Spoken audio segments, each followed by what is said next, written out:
Media మిత్రులందరికీ నా నమస్కారం. 2019లో బ్లూ మీడియా పత్రిక సాక్షి నా పైన ఒక ఆర్టికల్ వేస్తాం జరిగింది. దాంట్లో ప్రధానంగా నేను మంత్రిగా ఉన్నప్పుడు విశాఖపట్నానికి అనేక సార్లు వచ్చాను. లాంజ్లో నా పైన దాదాపు 25 లక్షల రూపాయలు ఆనాటి తెలుగుదేశం పార్టీ ప్రభుత్వం ఖర్చు పెట్టిందనే వార్త వేస్తాం జరిగింది.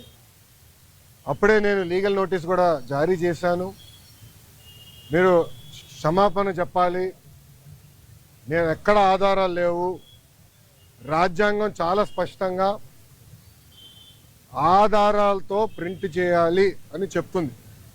అంతేగాని ఆధారాలు లేకుండా ప్రింట్ చేస్తే అది డిఫమేటరీ నేచర్ అని చాలా స్పష్టంగా చెప్తుంది. మీరు ఎట్టి పరిస్థితుల్లో రిజైండర్ ప్రింట్ చేయండి అని ఆనాటి సాక్షి కానివ్వండి, అదేవిధంగా దేశవ్యాప్తంగా ప్రింట్ అయ్యే ప్రతి వారం ప్రింట్ అయ్యే మ్యాగజైన్ ద వీక్ కూడా మనం నోటీసులు జారీ చేస్తాం జరిగింది. ద వీక్ అవుతే ఇమీడియట్గా మా దగ్గరకు ఉన్న సమాచారం కరెక్ట్ కాదు, మీరు చెప్పిందే కరెక్టు, మేము రిజైండర్ ప్రింట్ చేస్తామని వాళ్ళు చాలా స్పష్టంగా ప్రింట్ చేస్తాం జరిగింది. కానీ బ్లూ మీడియా గురించి మీకు బాగా తెలుసు. తప్పుడు వార్త పదే పదే రాసి అది నిజం చేయాలని ప్రయత్నిస్తుంది. అదే రీతిలో వాళ్ళు ముందరికెళ్తున్నారు. అందుకే నేను గత 5 సంవత్సరాలుగా న్యాయ పోరాటం నేను చేస్తున్నా. ఇది 4వ వాయిదా. ఎన్నిసార్లే నేను వస్తాను, ఎందుకంటే నిజం నా వైపు ఉంది. గతంలో కూడా మీకు చెప్పాను. ఈ రోజు కూడా మంత్రి హోదాలో నేను వచ్చినప్పుడు పార్టీ ఆఫీసులో బస్సులో పడుకొని సొంత భోజనం నేను తింటున్నా తప్ప ప్రభుత్వం దగ్గర నుంచి కనీసం ఒక్క వాటర్ బాటిల్ కూడా నేను తీసుకోవట్లేదు. నేను ఇక్కడికి వచ్చిన వాహనం కూడా నా సొంత వాహనం, దాంట్లో డీజిల్ కూడా పోసుకుని నా సొంత నిధులతో, ఎక్కడ ప్రభుత్వం పైన ఆధారపడకూడదని మా తల్లి భువనేశ్వరి గారు నాకు చిన్నప్పుడు నేర్పించారు. అదే రీతిలో ముందరకెళ్తున్నా. ఎట్టి పరిస్థితుల్లో ఈ కేసు నేను లాజికల్ ఎందుకు తీసుకెళ్తాను. ఎన్నిసార్లు వాయిదాలు వేసినా నాకు ఇబ్బంది లేదు, ఎన్నిసార్లు రమ్మన్నా నాకు ఎలాంటి మొహమాటం లేదు. ఎందుకంటే నేను తప్పు చేయలేదు. నిజం గెలిచడానికి కొంచెం ఆలస్యమైనా నిజం గెలుస్తుందని బలంగా నమ్మే వ్యక్తిని. గతంలో కూడా నేను చూశాను, నాకు నేను కట్టుబడి ఉంటా. ఇప్పుడు మీడియా మిత్రులు కానీ ప్రశ్న ఉంటే సమాధానం చెప్పిన సిద్ధం. అవును సార్, అవును సార్.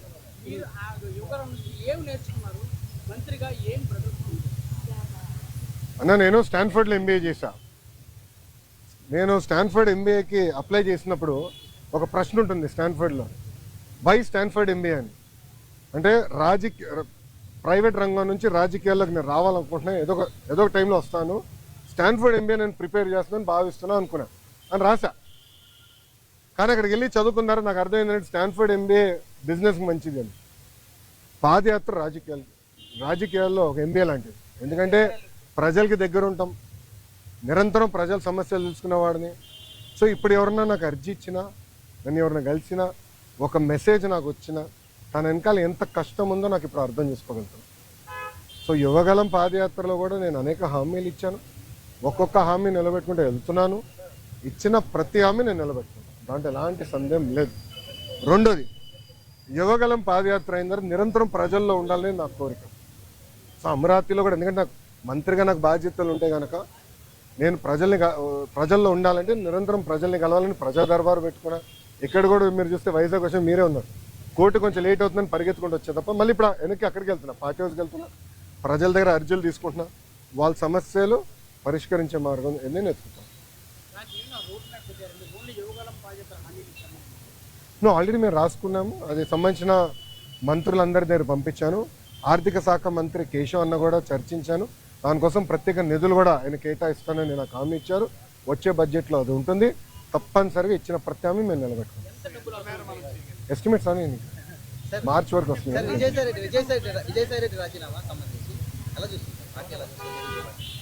ఏ పార్టీ? వైకాపానా తెలుగుదేశం పార్టీ. ఇప్పుడు ఒకటన్నా, తల్లి చెల్లికే జగన్మోహన్ రెడ్డి గారిపై నమ్మకం లేదు, ఇంకా పార్టీలో ఉన్న నాయకులకు ఎలాంటి నమ్మకం ఉంటుంది? నేను ఎప్పటి నుంచో చెప్తున్నా, వైకాపా నాయకులు డబ్బుల కోసం పార్టీనే అమ్మేస్తాడు ఈయన అని. ఇప్పుడు అది నిజం అవుతుంది కదా. ఒక్కొక్కరు రాజీనామా చేసుకుంటూ వెళ్తున్నారు. దానికా నేను శిక్ష పడదని నేను ఎక్కడన్నాను తల్లి? నో ఐఎమ్ సారీ, నేను ఎక్కడన్నా శిక్ష పడదని? ఇప్పుడు లిక్కర్ కానివ్వండి, ఇప్పుడు ఒకటమ్మా 2019 నుంచి 24 వరకు మేమందరం ప్రజల్లో ఉన్నాం. పాదయాత్రలో కూడా నేను చెప్పా, ఎవరు నేను వదిలిపెట్టాను, ఏ అధికారులు రాజకీయ నాయకులు చట్టాన్ని ఉల్లంఘించారు ఎవరిని వదిలిపెట్టాను. ఇప్పుడు దర్యాప్తు జరుగుతుంది, ఇన్వెస్టిగేషన్ జరుగుతుంది, త్వరలోనే అన్ని బయటకు వస్తే నేను భావిస్తున్నాను. So let investigation get completed అమ్మా. ఇక్కడ విజయసాయి రెడ్డి గారు ఉన్నారు, లేదంటే ఎల్లయ్య పుల్లే ఉన్నారు అనేది టైంలో ఉన్నట్టాలి కదమ్మా. సో ఇన్వెస్టిగేషన్ జరగకుండా నేను ముందరే మాడతాం కూడా కరెక్ట్ కాదు. Let investigation happen. Yes yes మీరు కాకినాడ పోర్ట్ విషయం కూడా మీ అందరు తెలిసిన విషయమే. కాకినాడ పోర్ట్ కూడా అడ్డగోలుగా తుపాకులు పెట్టి రూపాయి ఆస్తిని సుమారుగా 6 పైసలకి కొట్టేసానికి ప్రయత్నించారు. కొట్టేశారు, క్షమించాలి, ప్రయత్నం కాదు, కొట్టేశారు, ట్రాన్స్ఫర్ చేసుకున్నారు. కేసు పడింది, దానిపైన ఈడీ వాళ్ళు కూడా లవ్ లెటర్లు రాశారు విజయసాయి రెడ్డి గారికి. రా బిడ్డ రా అని ఇంటికి. అన్నీ బయటకు వస్తున్నాయి కదా, సిమిలర్ ఫ్యాషన్ దీనిపైన కూడా కంప్లైంట్లు వస్తాయి, తప్పనిసరిగా యాక్షన్ తీసుకుంటాం.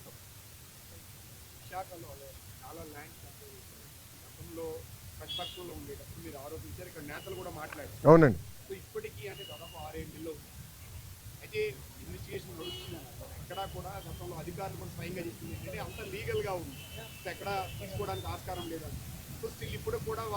సో ప్లీజ్ బీ పేషెంట్, ఓపిక పట్టండి స్వామి, దర్యాప్తు జరుగుతుంది కదా. అవునండి, ఇప్పుడు మనం కూడా మాట చెప్పా, ప్రభుత్వ పరిస్థితి గురించి కూడా దయచేసి ఒకసారి ఆలోచించండి. గత ప్రభుత్వం చేసిన అవినీతులు అన్నిటిపైన ఒకేసారి నేను దర్యాప్తు చేయాలంటే ఇంకా లా అండ్ ఆర్డర్కి పోలీసులు మిగలరమ్మా.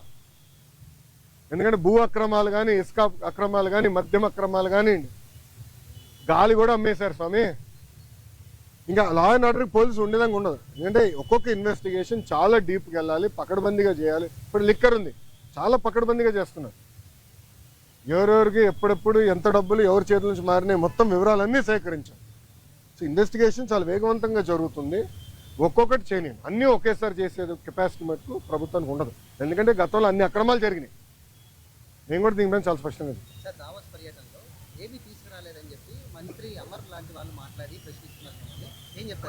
అరే కోడిగుడ్డుని నేను సూటిగా ప్రశ్నిస్తున్నా. మీరు మంత్రిగా ఉన్నప్పుడు మీరు ఏం తీసుకొచ్చారు ఆంధ్రాకి?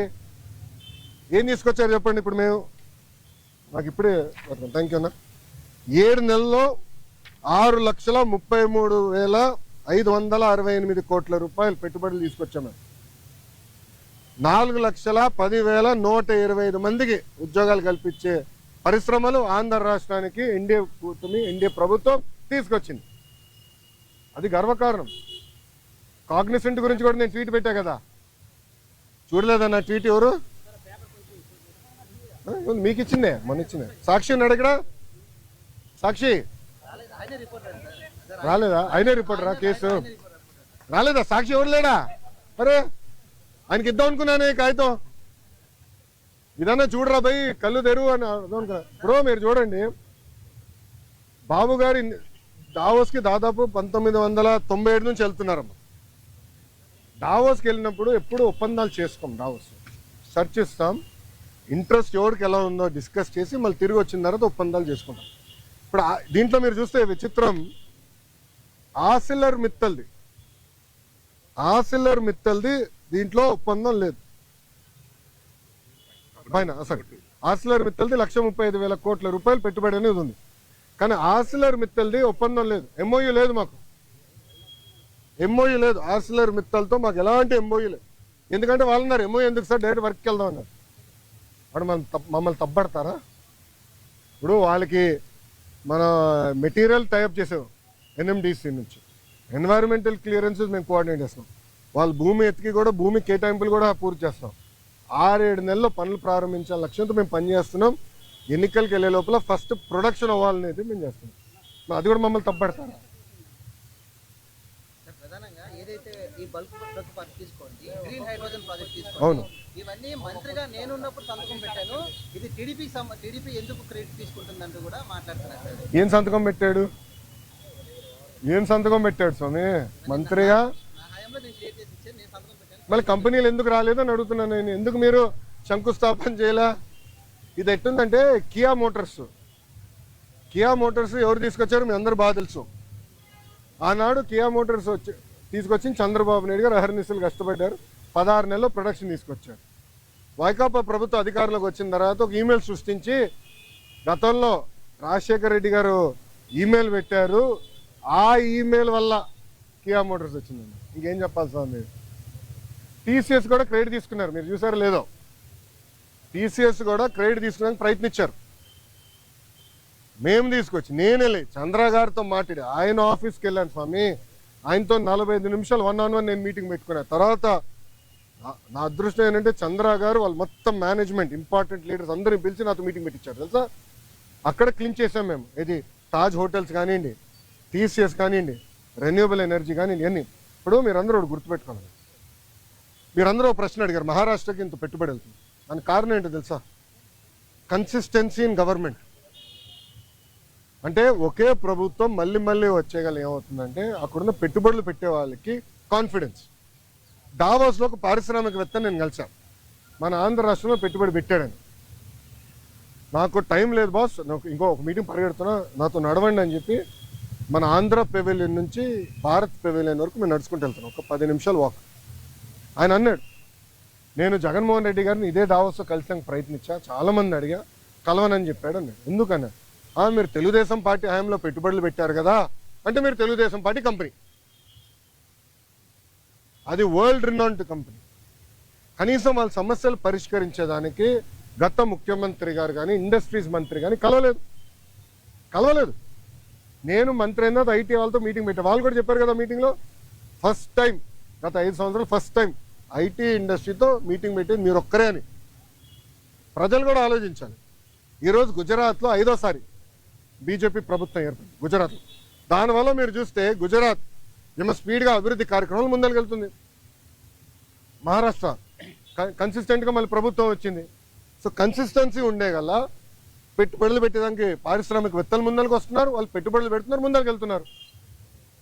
ఈ మన రాష్ట్రంలో ఏమైందంటే 2014 నుంచి 19 వరకు ఒక స్పీడ్గా వెళ్ళాం, కరెక్ట్గా వచ్చి బ్రేక్ పడింది. బ్రేక్ ఎలా పడింది కూడా నేను చెప్తాను. పీపీఎల్ రద్దు చేయలేదా? ఒకే రాజధాని వద్దు 3 రాజధానులని ఒక రాజకీయ గేమ్ ఆడలేదా? దానివల్ల ఎవరు నష్టపోయారండి? ఆంధ్ర రాష్ట్ర ప్రజలు నష్టపోయారు, ఉత్తరాంధ్ర ప్రజలు నష్టపోయారు, రాయలసీమ ప్రజలు నష్టపోయారు. దయచేసి ప్రజలందరిది గమనించాల. అందుకే మన ప్రధానమంత్రి గారు కానివ్వండి, ముఖ్యమంత్రి గారు కానివ్వండి, నేను కూడా నా స్పీచ్లో విశాఖపట్నంలో మళ్ళీ ఎన్డీఏ కూటమి గెలవాల్సిన అవసరం ఉందని చెప్పాను. మాకు ఇంకా 4 సంవత్సరాలు 5 నెలలు ఉంది ఎన్నికలకి. 4 సంవత్సరాలు 4 నెలలు 5 నెలలు ఉంది ఎన్నికలకి. ఎందుకంటున్నానంటే కన్సిస్టెన్సీ ఆఫ్ గవర్నమెంట్ ఉంటేనే కాన్ఫిడెన్స్ ఉంటుంది. దావాస్లో చాలా మంది అని అడిగిన ఒక ప్రశ్న ఏంటి తెలుసా? మీరు బాగున్నారు, చంద్రబాబు నాయుడు గారు మేము నమ్ముతాం, కానీ జగన్మోహన్ రెడ్డి అనే వ్యక్తి గెలవడానికి గ్యారంటీ మీరు ఇస్తారా అని అడిగారు. గతంలో మేము చాలా ఇబ్బంది పడ్డాము, మళ్ళీ జగన్మోహన్ రెడ్డి గెలవడానికి గ్యారంటీ ఏంటని అడుగు. అమర్ రాజా బ్యాటరీ మీకు అందరు తెలుసు కదా. అమర్ రాజా బ్యాటరీ ఒక brand. Amar Raja battery corporate headquarters Chittoor జిల్లాలో ఉంటుంది. వాళ్ళు కట్టే పన్నులో ఇన్కమ్ ట్యాక్స్లో ఆంధ్ర రాష్ట్రానికి ఎక్కువ భాగం వాటా వస్తుంది. ఎందుకంటే వాళ్ళ హెడ్ క్వార్టర్స్ ఆంధ్ర రాష్ట్రం. ఆంధ్ర రాష్ట్రంలోనే highest tax payer Amar Raja battery. ఆ అమర్ రాజా బ్యాటరీని వేధించలేదా గత ప్రభుత్వం? ఇదే కోడిగుడ్డుని అడుగుతున్నా, నువ్వు వేధించలేదా? సైకోని అడుగుతున్నా, నువ్వు వేధించలేదా? లేబర్ రేట్ చేయించావు, పొల్యూషన్ రేట్ చేయించావు. అది మా సొంత జిల్లాలో ఉంది. 30 సంవత్సరాల నుంచి మా జిల్లాలో ఉంది. ఒక్కరికి లెడ్ పాయిజనింగ్ అవ్వలేదు స్వామి 30 సంవత్సరాల్లో. ఎందుకంటే వాళ్ళు highest ethics, highest standards maintain చేసే పరిస్థితి. అలాంటి కంపెనీని వెంటాడి ఏడిపిస్తే ఎవడొస్తాడండి పెట్టుబడి పెట్టేదానికి? ప్రజలు కూడా గమనించాలండి, ప్రజలు సీరియస్గా ఆలోచించాలి. ఎందుకంటే ఈరోజు ఒక్కొక్క పారిశ్రామికవేత్తను ఒప్పించేదానికి ఎంత కష్టపడాల్సి వస్తుంది మాకు. ఇప్పుడు కాగ్నిసెంట్ నేను ఎక్కడ కలిసానండి? కాగ్నిసెంట్ చైర్మన్ వాళ్ళ పెవిలియన్కి వెళ్ళి నేను కలిసాను. ఒక మంత్రిగా నాకు అవసరమా వేరే వాళ్ళ ఆఫీస్కి వెళ్ళి కలిసి? నేను వెళ్ళా. ఎందుకు వెళ్ళా? మన పిల్లల కోసం నేను కమిట్మెంట్ ఇచ్చా, వాళ్ళ కోసం నేను వెళ్ళాలని పెవిలియన్కి వెళ్ళా. త్వరలోనే మంచి న్యూస్ కూడా వస్తుంది, ఉత్తరాంధ్ర విశాఖపట్నంకి వస్తుంది. స్వామి ఏంటండి ఏంటండి దావోస్లో కాదండి, జ్యూరిక్లో. Okay sir. అమ్మ రోజా గారికి జ్యూరిక్కి దావోస్కి తేడా ఏంటో తెలియదు, నన్ను ఏం చేయమంటారు స్వామి? పాపం ఆమెకు తెలీదు, దాంతో అవగాహన లేనట్టుంది. కొంచెం వాస్తవాలు ఏంటి, జ్యూరిక్లో మేము దిగిన రోజు తెలుగు వాళ్ళందరూ బాబు గారిని కలవాలంటే మండే ఆఫ్టర్నూన్ 700 మందితో, ఎందుకంటే అక్కడ అందరూ బాగా కష్టపడతారు ఉద్యోగాలకు వెళ్ళే వ్యక్తులు. మండే ఆఫ్టర్నూన్ 700 మందితో ఒక మీటింగ్ పెట్టుకుంది. అక్కడ ఒక అతను నాకు ఎత్తాడు, చూపించాడు పేపర్, అన్న రెడ్ బుక్ గురించి మాట్లాడు అని చెప్పాడు. అతనికి సమాధానం చెప్తూ నేను మాట్లాడా, దావోస్ నేను మాట్లాడాను. రెండోది మళ్ళీ చెప్తున్నా, రెడ్ బుక్ గురించి ఎందుకు వాళ్ళు భయపడుతున్నారు? రెడ్ బుక్లో విశాఖపట్నంలో చెప్పా, విజయనగరంలో ముగింపు సభలో కూడా చెప్పా. రెడ్ బుక్లో నేనేం చెప్పా, ఏ అధికారులు నాయకులు చట్టాన్ని ఉల్లంఘించి ప్రజల్ని, తెలుగుదేశం పార్టీ కార్యకర్తలు ఇబ్బంది పెట్టారో వాళ్ళని నేను వదిలిపెట్టను అన్నా. ఎందుకు భయపడుతున్నారు స్వామి? చట్టాలు ఉల్లంఘించే వాళ్ళు అన్నాను కదా, ఎందుకు భయపడుతున్నారు? చట్టాలు ఉల్లంఘించలేకపోతే ఆగి ఇంట్లో పడుకోండి అంటే ఆమె భయపడుతుంది, చట్టం ఉల్లంఘించింది కదా. విజయసాయిరెడ్డి రాజకీయ సన్యాసం, మీ రెడ్ బుక్ భయపడి అనుకోవచ్చు కదా? అది ఆయన నడితే బాగుంటుంది కదా సార్, నాకేం తెలుసు. మీరు ముందే చెప్పారు. నేను చట్టాన్ని ఉల్లంఘించే వాళ్ళని ఇబ్బంది పెడతాను నేను.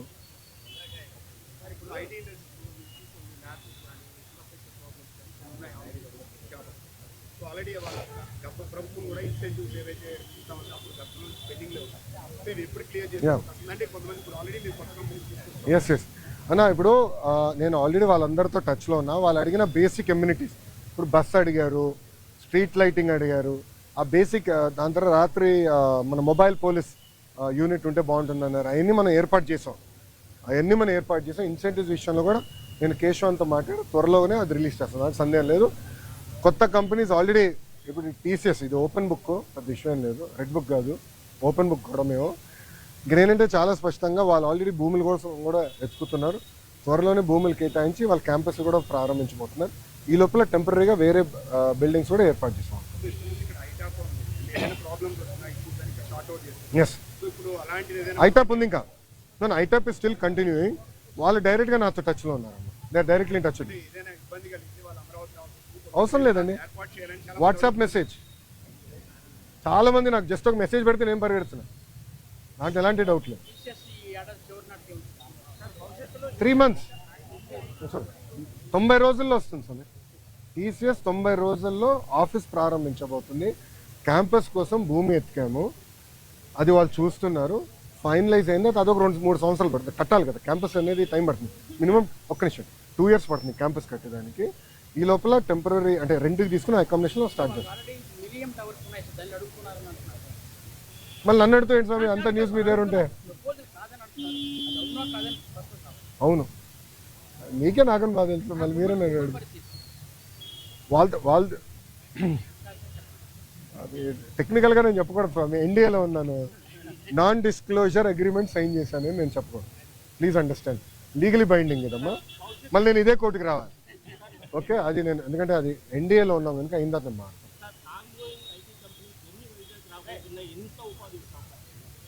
అన్న, నా అంచనా ప్రకారం 5 సంవత్సరాల్లో కనీసం 5 లక్షల మంది ఐటీ రంగంలో వైజాగ్లో ఉద్యోగాలు కల్పిస్తాం. 5 లక్షలు.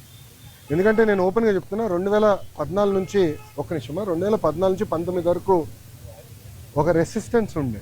ఎందుకో కానీ నేను ఎంత ట్రై చేసినా అంత ఈజీగా వచ్చేవారు కాదు. కానీ ఈసారి చాలా పాజిటివ్గా రెస్పాండ్ అవుతున్నారు. లేదు చేయాలి, ఆంధ్ర రాష్ట్రంలో మేము అనుకున్నంత స్థాయిలో మేము ఏనాడు పెట్టుబడులు పెట్టలేదని విప్రో, ఇంక్లూడింగ్ విప్రో విశ్వత్ ప్రేమ్జీతో కూడా నేను మాట్లాడాను, వాళ్ళతో కూడా డిస్కషన్ చేశాను.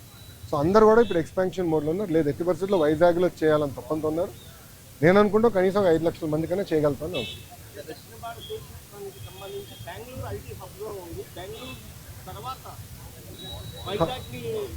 బెంగళూరు తర్వాత హైదరాబాదే స్వామి. ఇప్పుడు ఓపెన్గా మాట్లాడుకుంటే బెంగళూరు ఐటీ రంగంలో బెంగళూరు నెంబర్ 1, దాని తర్వాత వైజాగ్, దాని తర్వాత చెన్నై కూడా ఉంది. మన ప్రభుత్వ ఆలోచన ఏంటంటే ఇప్పుడు ఐటీ రంగంలో కొత్తవి వచ్చినాయి. ఇప్పుడు డీప్ టెక్నాలజీ, మనకి బిగ్ డేటా, మనకి ఆర్టిఫిషియల్ ఇంటెలిజెన్స్ ఇవన్నీ వచ్చినాయి. అవన్నీ వాడి మనం లీప్ ఫ్రాగ్ చేయాలనేది మనం ఒక లక్ష్యంగా పెట్టుకున్నాం. దాంట్లో భాగంగా డేటా సిటీ డిస్కస్ చేసాము, కాగ్నిసెంట్ వాళ్ళతో మాట్లాడాము, టీసీఎస్ వాళ్ళు వచ్చేసారు, ఇన్ఫోసిస్ వాళ్ళు క్యాంపస్ ఎత్తుకుతున్నారు, దాని తర్వాత విప్రోలో ఎక్స్పాండ్ చేస్తాం అనుకుంటున్నారు. ఇట్లా టాప్ 100 కంపెనీస్తో మేము డిస్కషన్ చేస్తాం. అది ఒక భాగం. రెండోది జీసీసీ, గ్లోబల్ కేపబిలిటీ సెంటర్ అని పెట్టారు. అదేంటంటే ఫార్చ్యూన్ 2000 కంపెనీస్ ఉంటాయి. అంటే మనం జనరల్గా ఫార్చ్యూన్ 500 అంటాం, అంటే పెద్ద కంపెనీ. దాని కింద ఉంటాయి అంటే $200 మిలియన్ $300 మిలియన్ రెవెన్యూ ఉన్న కంపెనీలు కూడా ఉంటాయి. అంటే 2,500 కోట్ల నుంచి 3,000 కోట్ల రెవెన్యూ కంపెనీలు. వాళ్ళందరూ కూడా భారతదేశంలో ఒక డెవలప్మెంట్ సెంటర్ పెట్టాలనుకుంటారు. దాన్ని జీసీసీ అంటారు. ఆ జీసీసీ కూడా డైరెక్ట్గా వాళ్ళు పెట్టుకుని ఏం చేస్తారంటే కాగ్నిసెంట్ అన్నో ఏఎన్ఎస్ఆర్ లాంటి సంస్థలతో వాళ్ళు మాట్లాడి మీరు పెట్టండి, మీ దగ్గర మేము కొంటామండి.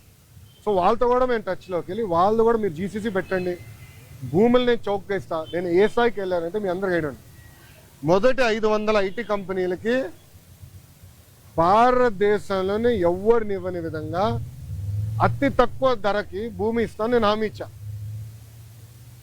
అతి తక్కువ ధర ఫస్ట్ కేటాయింపు అయిన తర్వాత మీరు ఆశ్చర్యపోతారు. నేను కమిట్మెంట్ ఇచ్చాడు డావోస్లో మొదటి 500 కంపెనీలు. ఇది ఎందుకు చెప్తున్నానంటే విశాఖపట్నాన్ని తీసుకురండి. ఒక పక్కన మనకి టాలెంట్ ఉంది, దాంట్లో ఎలాంటి సందేహం లేదు. బట్ కంపెనీలు కూడా తీసుకురావాలంటే భూములు కానివ్వండి, ఎక్కువ సిస్టమ్ మనం ఏర్పాటు చేయాల్సిన అవసరం. అది చేసాం. గతంలో హెచ్సిఎల్ కూడా నేను అట్టనే ఇచ్చాం. చాలామంది ఎగతాలు చేశారు. కానీ ఈరోజు వెళ్ళి మీరు చూడండి, విజయవాడలో హెచ్సిఎల్ ఎక్స్పాండ్ చేస్తున్నారు. ఇప్పటికే 4,000 మంది పనిచేస్తున్నారు, అది ఎక్స్పాండ్ చేస్తున్నారు. అదే ఆనాడు మేము వేసిన ఇస్తున్నాం. విశాఖపట్నంలో పెద్ద ఎత్తున ఐటీ పరిశ్రమలు వస్తాయి. Mark my words, date time stamp కూడా చేస్తాం. వాళ్ళు ఆపమంటున్నారు, మీరేం ప్రశ్నలు అడుగుతున్నారు. మీకు బాగా చోట్ల సరిపోతుందా? నాకు పర్లేదు, నాకు అలవాటే. పాదయాత్రలో నడిచే కదా ఆగి ఉంది.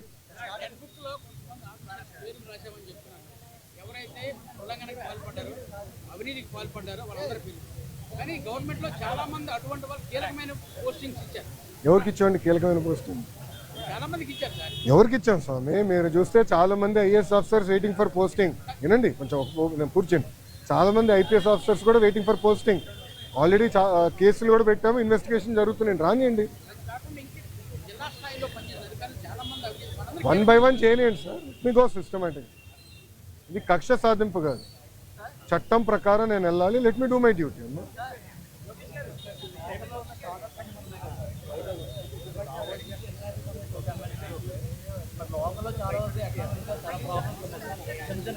అవును అవును. దానికి ఏం చేసామంటే అమ్మా, నెక్స్ట్ బడ్జెట్లో రతన్ టాటా ఇన్నోవేషన్ హబ్ అని రతన్ టాటా గారి పేరుతో పెట్టామమ్మా. దానికి ఒక ఎకో సిస్టమ్ క్రియేట్ చేయాలి. దానికి ఒక పాలసీ మేము తీసుకొస్తాం. నెక్స్ట్ బడ్జెట్లో పెట్టి ఏప్రిల్ నుంచి మేము సీట్ చేస్తాం. సో డబ్బులు కేటాయింపులు కానీ అన్నీ చేసే భాష మేము తీసుకుంటాం. Okay sir, sorry. అవును సార్.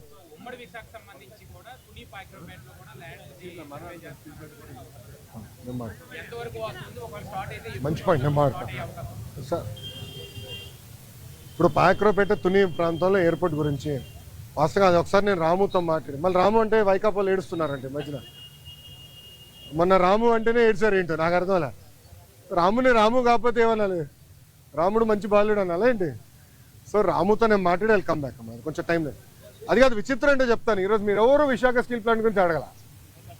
మొన్నటి వరకు ఒక్క నిమిషం ఆగండి అమ్మా, ఒక్క నిమిషం ఆగండి. మీడియా మిత్రుల్లో ఎప్పుడు అడిగినా విశాఖ స్టీల్ ప్లాంట్ అని ఫస్ట్ బుల్లెట్ నాలో దింపేవారు. నేను ఆనాడు ఏం చెప్పాను? ప్రైవేటీకరణ జరగనీయము, అవ్వదు, మార్క్ మై వర్డ్స్ అని చెప్పా. ఈరోజు కట్టుబడి ఉన్నా స్వామి, మేము కట్టుబడి ఉన్నాం. ఎన్డీఏ ప్రభుత్వం ప్రజల దయవల, ఇదేదో మేము మా గొప్పతనం కాదు, ప్రజలు అద్భుతమైన మ్యాండేట్ ఎన్డీఏకి ఇచ్చింది కనుక ఈరోజు మేము మాట్లాడగలుగుతున్నాం. భారతదేశంలో అనేక ఉక్కు ఫ్యాక్టరీలు ప్రైవేటీకరణ జరుగుతుంటే కేవలం ఒక విశాఖ ఉక్కు కాపాడుకోగలం. దానికి కారణం మీరు ప్రజలు మాకు ఇచ్చిన మ్యాండేట్. 7 నెలల్లో స్టెబిలిటీ కోసం సుమారుగా 1,300 నుంచి 1,600 కోట్ల రూపాయలు స్టెబిలిటీ కోసం తీసుకొచ్చాం. ఇప్పుడు 11,000 కోట్ల రూపాయలు కేంద్ర ప్రభుత్వం నిధులు తీసుకొచ్చాం. ఆంధ్ర రాష్ట్ర ప్రభుత్వంగా సుమారుగా 2,500 కోట్లు వేస్తున్నాం. ఇది by way of water, by way of power stability ఇచ్చడం. సో ఉక్కు ఫ్యాక్టరీలో ఉన్న ఉద్యోగస్తులను కూడా కోరేది ఏంటంటే, ఇది రెండోసారి మన కేంద్ర ప్రభుత్వం బెయిలౌట్ ఇస్తుంది. మొదటిసారి ఇట్లనే ఎన్డీఏ ప్రభుత్వంలో తెలుగుదేశం పార్టీ భాగస్వామి అయినప్పుడు ఆనాటి ప్రధానమంత్రి వాజ్పేయి గారు సుమారుగా 13,000 కోట్లు ఇచ్చారు, 1,300 కోట్లు ఇచ్చారు. ఇప్పుడు 11,000 కోట్ల రూపాయలు ఇస్తున్నారు. ఇదంతా మనం దేశం కోసం మరి తిరిగి ఇవ్వాల్సిన బాధ్యత మనది. ఇదంతా ఎక్విటీ రూపంలో వస్తుంది, అప్పు కింద కాదు, మొత్తం ఎక్విటీ రూపంలో వస్తుంది. కానీ ఉక్కు ఫ్యాక్టరీ ఉద్యోగస్తులు కూడా నేను కోరేది ఏంటంటే కష్టపడతాం, డివిడెండ్ల ద్వారానో ఉద్యోగాల ద్వారానో తిరిగి దేశానికి మనం చెల్లిద్దామని నేను కోరుతున్నాను. ఏదమ్మా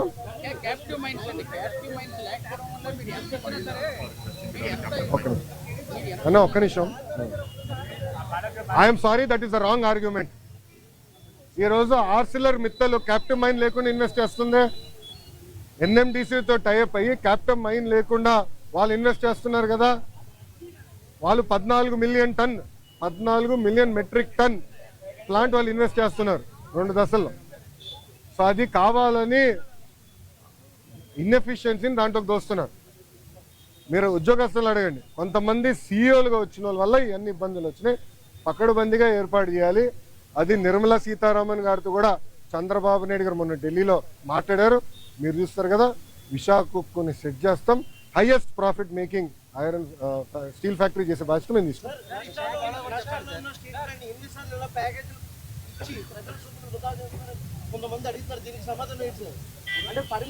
విచిత్రం ఏంటంటే చేయకపోతే ఏమో ప్రైవేటీకరణ అని మీరే అడుగుతారు, ఇస్తే ఏమో ప్రజల డబ్బు వృధా చేస్తాను అన్న. ఒక మాట, విశాఖ ఉక్కుకి చాలా ఎమోషనల్ అటాచ్మెంట్ ఉంది ఆంధ్ర రాష్ట్ర ప్రజలకు. ఆనాడు విశాఖ ఉక్కు ఆంధ్రుల హక్కు అని ఎంతోమంది త్యాగాలతో విశాఖ ఉక్కు ఏర్పడింది. కొంతమంది అధికారుల ఇన్ఎఫిషియన్సీ వల్లనే, మళ్ళీ ఐఎమ్ రిపీటింగ్, కొంతమంది అధికారుల ఇన్ఎఫిషియన్సీ వల్లనే ఆ ఉక్కు ఫ్యాక్టరీ ఇలాంటి పరిస్థితికి వచ్చింది. లేదంటే it is one of the highest profit making. విశాఖకు ఉన్న టెక్నాలజీ కూడా అద్భుతమైన టెక్నాలజీ అన్న. నేను హైదరాబాద్లో ఇల్లు కట్టుకున్నప్పుడు విశాఖ స్టీలే వాడా. ఇప్పుడు అమరావతిలో ఇల్లు కట్టబోతున్నా, విశాఖ స్టీలే వాడతా. ఎందుకంటే నాకు నమ్మకం ఉంది ఆ స్టీల్ మీద. క్వాలిటీ, ఒక్క నిమిషం వినండి పూర్తి, క్వాలిటీ పైన నాకు నమ్మకం. అంటే అంత మంచి టెక్నాలజీ ఉంది విశాఖ. కొంతమంది లీడర్షిప్ వల్ల దెబ్బతిన, అది నిర్మలా సీతారామన్ గారితో కూడా చర్చ జరిగింది. పకడ్బందీ లీడర్షిప్ని మేము తీసుకొస్తాం, దాని దారిలో పెడతాం, డివిడెండ్ ద్వారా ఉద్యోగాల ద్వారా మళ్ళీ దేశాన్ని తిరిగి మేము డబ్బులు ఇస్తాం. ఓకేనా? పాపం మీ వాళ్ళకి చోట్ల కారిపోతున్నాయి.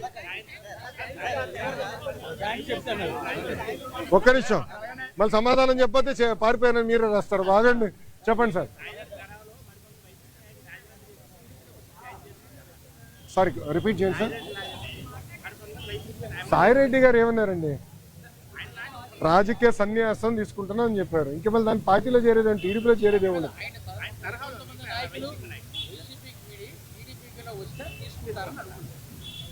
అది case by case we will decide.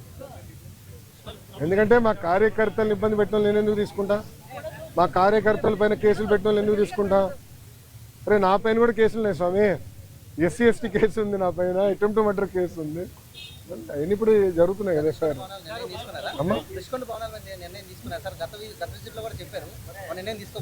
తీసుకోవాలమ్మా. ప్రజలకు ఓపెన్ చేయమంటారా? చూడాలేమో ప్రజలు కూడా. ఒక 3 నెలలు ఓపెన్ చేద్దాం.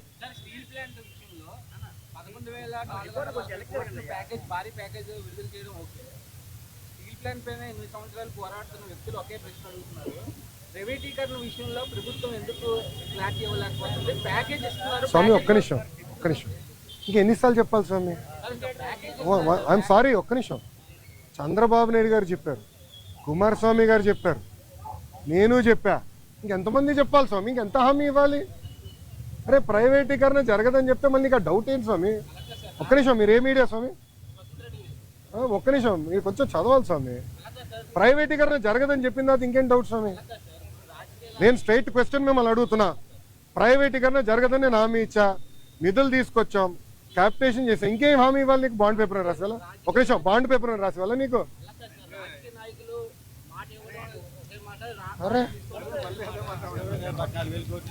అందరు జగన్ లాగా ఉండరు, గుర్తుపెట్టుకో. ఏం స్వామి మీరు కూడా అటు మాడితే? అది కాదు, అడిగేదాన్ని కూడా ఒక అర్థం ఉండాలి సార్. ఒక్క నిమిషం, మీడియా మిత్రులు కూడా మీరు ఆలోచించండి. ఈ ప్రశ్నకి ఏమైనా అర్థం ఉందా? ఇప్పుడు నేను ప్రైవేటీకరణ జరగనీయనని నేను హామీ ఇచ్చా. 7 నెలల్లో ఎంపీ గారు పోరాటం వల్ల, ఎమ్మెల్యేల పోరాటం వల్ల 1600 కోట్ల రూపాయలు తీసుకొచ్చాం. భారతదేశం వ్యాప్తంగా అన్ని ఉక్కు ఫ్యాక్టరీలు ప్రైవేటీకరణ జరిగే సమయంలో విశాఖ ఉక్కుకే, కేవలం విశాఖ ఉక్కుకే 11,000 కోట్ల రూపాయలు ఎక్విటీ రూపంలో, నాట్ డెట్, ఎక్విటీ రూపంలో కేంద్ర ప్రభుత్వం తీసుకొస్తుంది. రాష్ట్ర ప్రభుత్వం కూడా సుమారుగా 2,000 పైచిలుక కోట్ల రూపాయలు ఎక్విటీ రూపంలో తీసుకొస్తుంది. మళ్ళీ ప్రైవేటీకరణ అడుగుతాడు. నాకే అర్థం అవుతుంది. నీకు ఎట్ట సమాధానం చెప్పాలి రప్ప, మీరే చెప్పండి, నాకు అర్థం. ఒక నిమిషం, నేను చాలా స్పష్టంగా దీని గురించి చెప్పదలుచుకున్నాను. పిల్లలకి ఎలాంటి ఇబ్బంది లేదు ఈరోజు, ఎందుకంటే డైరెక్ట్ యజమాని అకౌంట్లో మేము వేస్తామని హామీ ఇచ్చాం. రైట్, ఆల్రెడీ ఫైనాన్స్ కూడా కేటాయించాం.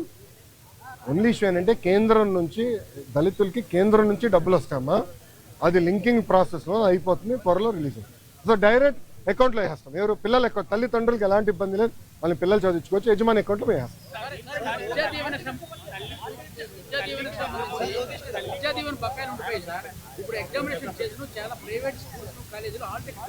ఒక నిమిషం, ఎవరు ఇవ్వట్లేదు నాకు చెప్పండి, కఠినంగా యాక్షన్ తీసుకుంటా. ఒక నిమిషం, నేను యాక్షన్ తీసుకుంటా. ఒక నిమిషం, నేను యాక్షన్ తీసుకుంటా. ఒక నిమిషం అమ్మా, నేను పూర్తి చేయనండి. సార్ ఆగండి సార్, సార్ మీరు వినండి. మేము కలెక్టర్ గారికి క్లియర్గా చెప్పాము, ఆల్ మేనేజ్మెంట్స్తో మాట్లాడమని చెప్పాము. ఎవరిని అట్లా చేస్తే కఠినంగా మేము యాక్షన్ తీసుకుంటాం, దాంట్లో ఎలాంటి సందేహం లేదు. పిల్లలు ఆగే ఎగ్జామ్ రాసుకోవచ్చు, డైరెక్ట్గా కాలేజ్ అకౌంట్లో డబ్బులు వేసే బాధ్యత మాది. ఓకేనా? ఇప్పుడు ఒక నిమిషం, గత ప్రభుత్వం, ఒక నిమిషం చప్పట్లు కొట్టే మనలో, గత ప్రభుత్వం సుమారుగా 3,000 కోట్ల రూపాయలు బకాయిలు పెట్టిపోయింది. ఎందుకు పెట్టారో వాళ్ళని అడగండి, కోడిగుడ్డుని అడగండి ఒకసారి, ఎందుకు బకాయిలు పెట్టిపోయినాడు. 3,000 కోట్ల రూపాయలు మేము కట్టాల్సిన అవసరం, కడతాం, టైం పడుతుంది. ఇంకా ముందర ఇయర్ రెగ్యులరైజ్ చేయాలి, బకాయిలు కూడా ఫేజ్డ్ మేనర్గా మేము చెల్లిస్తాం. ఓకేమా?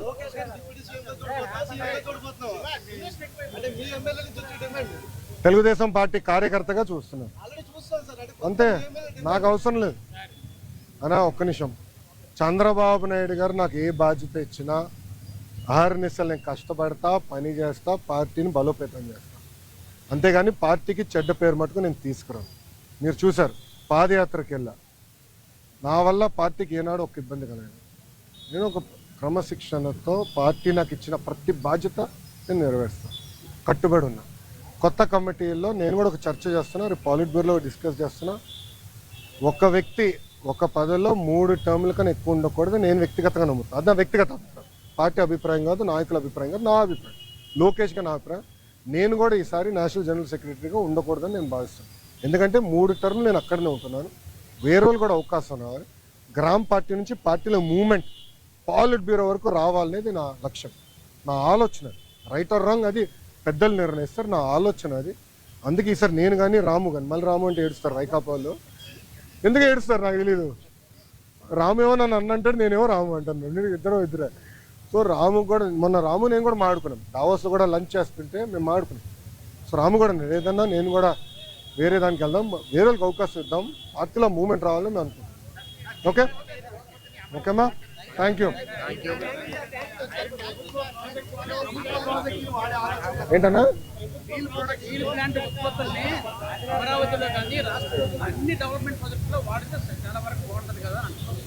అన్న కరెక్ట్ అన్నా, కానీ దానికి ఏమవుతుందంటే అది లీగలీ బైండింగ్ ఆపవచ్చు, అది ప్రాబ్లం. అంటే రేపు ఇప్పుడు ఓపెన్ మార్కెట్ ఉన్నప్పుడు ఏమవుతుందంటే, రేపు ఎవరన్నా కోర్టుకు వెళ్ళి ఒకటి కేసు ఇస్తారు, ఇంకో వాళ్ళు ₹1 తక్కువ ఇస్తున్నారంటే ఫినిష్డ్, అడిగే వాళ్ళు గొడవలు అవుతుంది, ఆ ప్రాబ్లమ్స్ ఉన్నాయి. అది కూడా డిస్కస్ చేసాము, అది టెండర్ ప్రాసెస్ ఫాలో అయిపోతే మనం అందరూ ఇబ్బంది పడతాం.